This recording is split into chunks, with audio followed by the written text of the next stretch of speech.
There it is. Oh, you're drinking I'm it. having a full chug of Schadenfreude right now. I I'm mean, dehydrated from the Schadenfreude and deliciousness of it all. You know? I mean, go your thoughts. Just go. Schadenfreude is like doing a marathon in heaven, right? And and so you got to stay hydrated, with, champagne, I was hard liquor. Malcolm. So, I was thinking of you because of all your books on all the original treason and Russia and all of this. Is that people reminding us yesterday that Mueller didn't go near his financials, and this is where all of no wonder he's been fighting so hard to keep his financial records, Mazars, Deutsche Bank, and tax returns, right, hidden. Of course, I mean the man was is a pathological liar.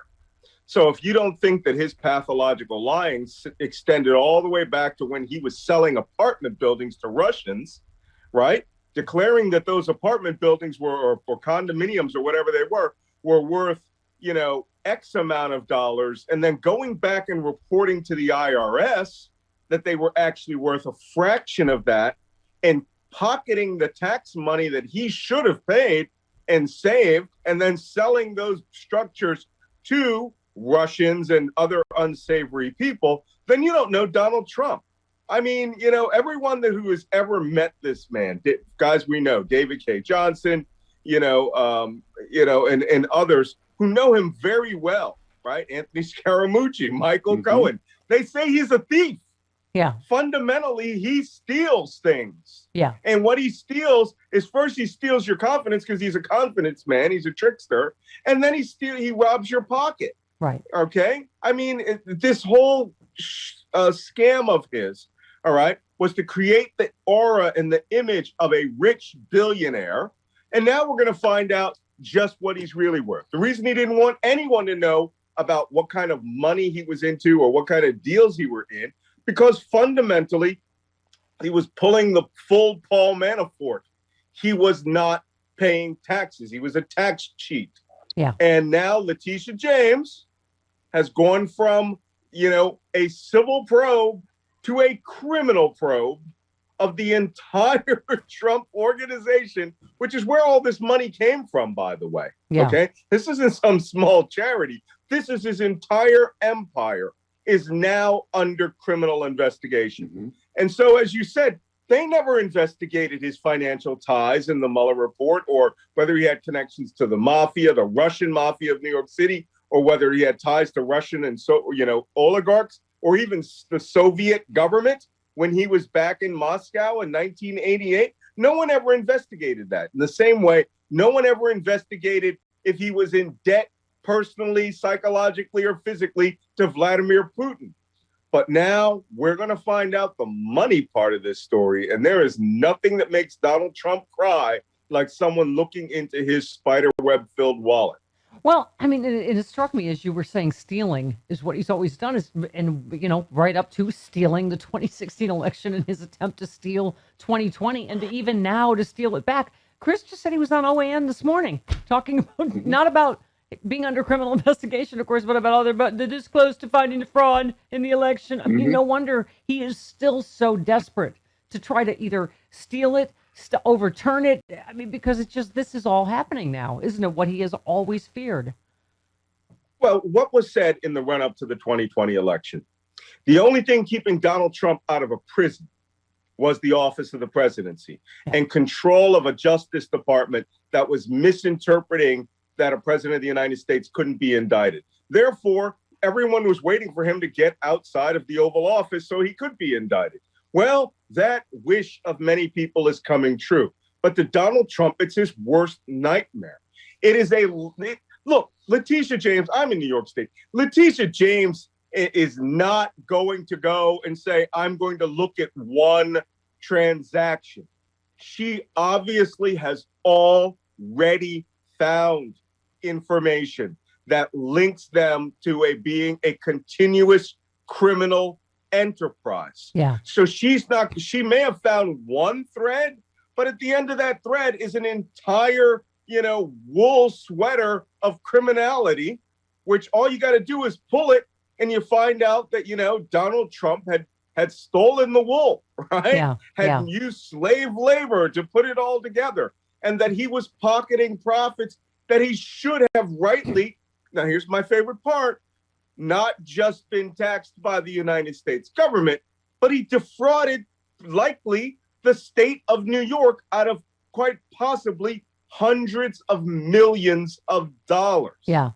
Yeah. Well, and they want their money. Yes. I know, because I cut some checks here this year. They don't play games. Yeah. Okay. Yeah. Well, okay. So yeah, and obviously we have Georgia. He's already under criminal investigation there. I mean, we've got the Gates, the Giuliani thing. It's just there's so much literally going on at once. I mean, you have to wonder what. And now, of course, everyone's talking about his kids. Do you think his kids are going to go down in this? Are they going to flip? Like, it's just so delicious. Of course, because their kids are the Trump organization. Right? Isn't it Don Jr. who's actually leading the Trump enterprise as it exists right now? I think it's. I thought it was Mastermind Eric. I thought it was Eric. Yeah. I can never tell these two apart, right? It's like dual Freddos. Yeah. Yes. You could replace one for the other. So my point is, they were all in the publicity material. They were all paid employees of the Trump organization. And I read yesterday that a brilliant tweet that said that Donald Trump is likely going to be taken down by two women. Yes. One being Attorney General Letitia James, and the other one is Julie Weisselberg, the wife of his chief accountant. Yeah. Who, as we understand, had a very contentious divorce and took cases of documents with her. Daughter-in-law, I believe. It's his daughter. Was it daughter-in-law? I'm sorry. Yeah, former good daughter-in-law. enough for government work, right? Yeah. All I know is that, they are going to rue the day where every person they ever crossed is going to drop dimes. These people are going to throw quarters. Okay, they are going to beg. Rolls They're of going to quarters sit outside in a conga line of the Attorney General's office and cop to the mildest plea deeds you ever had. Right? They're going to have to, as restitution. Many of these people will have to make peanut butter and jelly sandwiches and distribute them to the poor on street corners after dropping dimes on Donald Trump. Yeah, that's how lenient the Attorney General is going to go, because this may be a massive scheme. What if we find, this is all conjecture on my part, what if we find that this was a pyramid scheme? Yeah. What if we find that this was, that he was actually scamming not just the state of New York, but virtually every individual he was in contact with? Yeah. What if there are direct ties to the Russian mafia, which, by the way, was the specialty area, okay, of the Schadenfreude is so sweet that I can barely remember anything anymore, right? The chief FBI counterintelligence officer, who he tore down almost nonstop during the campaign there. The guy was the master of the Russian mafia in New York City. Right. So Donald Trump right now can do nothing but beg the governor of Florida not to ship him up to New York to face indictments.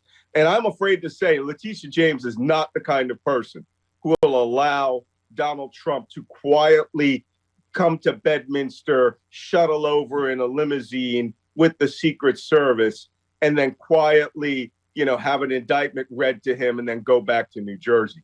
I have a feeling, and this is where, Trump supporters have been waiting around for what they call the storm, right? Where liberals are supposed to be arrested by the thousands.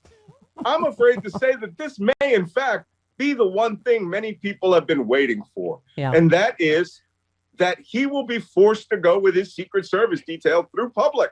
Yeah. Oh. with his lawyers Oh. to go into a courtroom and face an indictment. Oh.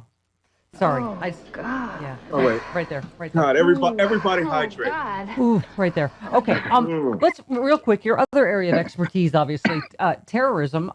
Jim Sciutto tweeted, "Point: The 9/11 Commission did not also investigate the Oklahoma City bombing. The existence of other kinds of political violence does not make them interrelated." I mean, this whole thing. We had to see this coming because they're all right. Mark tweets, "This one's easy. Kevin McCarthy's working to block a bipartisan congressional investigation of the January 6th insurrection because Kevin McCarthy is deeply implicated in the January 6th insurrection, as are half his colleagues." So, Malcolm, this is not surprising, but this is why we just need to go forward with this commission without them because they never negotiate in good faith, right? And I understand that the Republicans got a lot of things on this commission that Nancy Pelosi didn't want. Yes. She was ready to go with a partisan commission. She was ready to pull the full Benghazi on this thing, but it gave subpoena power to the Republican chair, for example. The problem is the Republican chair, if he goes along with Kevin McCarthy or any other plan, we're talking about let's investigate Black Lives Matter as part of the insurrection against the United States, to investigate if Antifa were actually up there. I wrote a section of my new book that'll be coming out on the insurgency, of which the insurrection is just a very small part of this master plan for these people to take back power at some point, if possible, through hook or crook and suppression or force. And, I was writing about Representative Andrew Clyde, who literally was a combat veteran, who helped the Secret Service or the security bar the doors and stood back and prepared to fight against the insurrectionists, and then comes forward and implements a strategy that they are all implementing now to deny that there ever was an insurrection. Yeah. That guy needs to be brought onto the stage and needs to be held to account. McCarthy's own statements, where he got into a screaming match with Trump that night, saying they're your people, because Trump had been listening to like Andrew, some right-wing talk show host say, no, that was Antifa. They were calling the QAnon shaman, right? Jacob Strelly, I think he goes, Angeli is the name that he goes by. And they were saying that he was actually an Antifa actor. The guy was wearing Norse runic symbols and a sun and rad symbol that's associated with the Nazi party. Yeah. I mean, this is all part of their deny strategy. And they want to nullify the insurrection so that they can then go on the attack and take back the House in 2022 so they can impeach Joe Biden in January of 2023. Yeah. And believe me, Jason Johnson said that on MSNBC, and it all came together for me that these people, they will do anything to win the House now to impeach Joe Biden. Yeah. No, I mean, Marjorie Taylor Greene also gave tours involved in this whole thing. And you were talking about just one of her tweets. You said MTG pushing straight up QAnon talking points here. According to her racist anti-Semitic tweet, says America is controlled by Jewish money funding minorities. She just hates the America we love. E pluribus unum means nothing to her. She needs to be expelled. Yeah, for this and also for being an insurrectionist, for being involved in I mean, she's in pictures with these insurrectionists, it just, no wonder they don't want any kind of commission. No, they want no investigation whatsoever. Interesting fact, the members of the commission do not include experts in counterterrorism. Yeah. They include experts in law enforcement and intelligence, but not counterterrorism. They want this not to be associated in any way with the world of right-wing extremism. And it is. They want to turn this into a political act. It was not. Yeah. It, and they won't even take into account the deaths of American citizens. One woman, I think her name was Diane Boyland, she was trampled to death. Yeah. Trampled to death under hundreds of people who were crowding so that they could get in to kill Officer Mike Fanone. Yeah. I mean, it's mind-boggling. They do not care about people or humanity or what went on. They care about Donald Trump as a cult leader, and they are willing to burn America down over it. Ah, all right. I have one dream left, that he will be in a dirt hole like Saddam Hussein under Mar-a-Lago, and that's where we will pluck him out of for the great state of New York. All right. Love you, Malcolm. See you next week.